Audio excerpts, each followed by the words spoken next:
Hello, you're on the Paul Pluta channel with Archie Luxury. I'm the method actor who plays that bumbling fool, Paul Pluta. Remember, like, subscribe, and tell your fuckhead friends about my channel, because man cannot live on Google Ads alone, and I need more subscribers. And don't forget, look in the description for 10 ways you can keep me full-time, because it's a struggle, fuckers. I'm doing a paid review for Leo. Hey Archie, first of all, please do not use my real name. Fuck. How fucking special is Leo? There's so many fucking Leos around. I just sent you $30 since your time is valuable. As such, I will get to the point. I've liked and collected watches since I was a kid. About 10 years ago, at the age of 25, I finally got my Grail dream watch, a Rolex Submariner steel pre-ceramic. I got rid of all the various shitters I had before the Rolex and ended up with one watch, just one watch, for a while.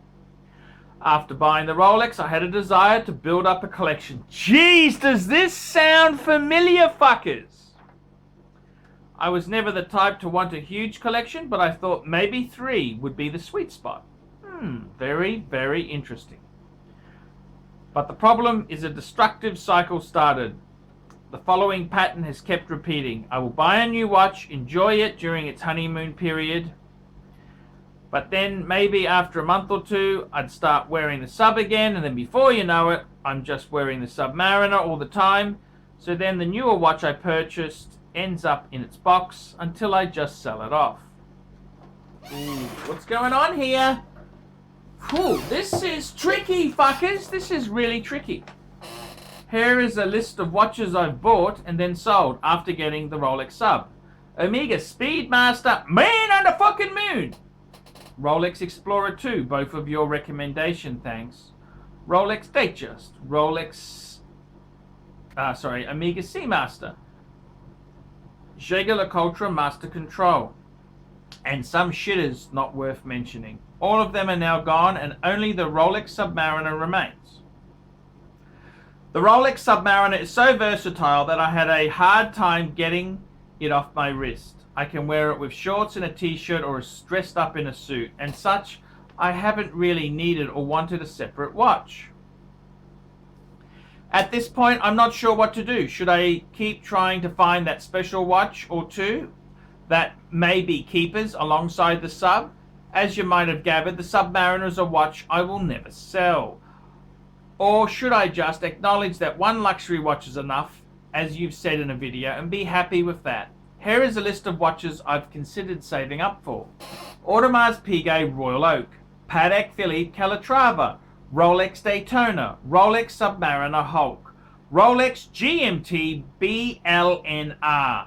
The AP and Pateks are beautiful, but I watched your video on the problems with Holy Trinity watches. I'm a guy that values watches that are pretty low maintenance and reliable, durable. So I'm not sure if I'd be happy with a Holy Trinity brand. Thus, Rolex may be my sweet spot. But like I've mentioned, I purchased additional Rolexes and none of them have stayed because I go back to my Submariner. So here's the bottom line. Would you say I should just be a one luxury watch guy and stick to the Sub, or do you think I should give more watches a chance? And if so, which one should I get? Thanks. This is an interesting dilemma, and I gotta say, thank fucking God you got the Sub, man. Fuck me dead. This is just fucking first world problems extreme. Now, there's nothing to say there's anything wrong with having just one watch. There is nothing wrong with it. At the end of the day, you got to buy what makes you happy, makes you feel good about yourself, you love wearing, and you love the watch. Watch collecting is a bit of a journey. It's not just what I say is gospel. Well, I am the pontiff, but you know, you've got to find your own meaning of life. It's that discovery which is what gives us the wisdom.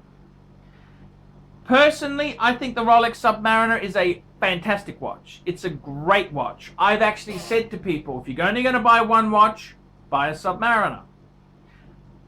a two-tone Submariner. Yes, a blue two-tone Submariner. Blue face two-tone Submariner. But there's nothing wrong with the steel one. I have owned said piece myself. Now, let's back the truck up. Let's back the truck up and really look into this here. How many watches do you need? You have to tell, you've got to decide yourself. And as long as you're not losing money on each transaction, it's okay. It's okay. When you start buying if you're buying retail and selling wholesale, that ain't a fucking smart idea. But I think you really hit it on the head there. You've mentioned watches that really do make you happy. You had a whole stack of them. I couldn't recommend better. The Omega Speedmaster, Man on the fucking Moon, Explorer 2, Datejust, Seamaster, Master Control. This is all very, very good shit. So my advice to you is you got to work this out yourself. And you've also hit it off pretty cleverly by saying maybe get another sub. What's wrong with having two subs? It's your money. You could have a Hulk. You could have a two-tone. You could have a no-date. Whatever makes you happy. Maybe a Sea Dweller. No Cyclops. Very, very special piece. So my advice to you is I can't give you the answer. You got to work it out. If one watch makes you happy, hey, that's great. Maybe this is the journey we go on as collectors. We try a few different things and then, you know, we stay with one that we liked.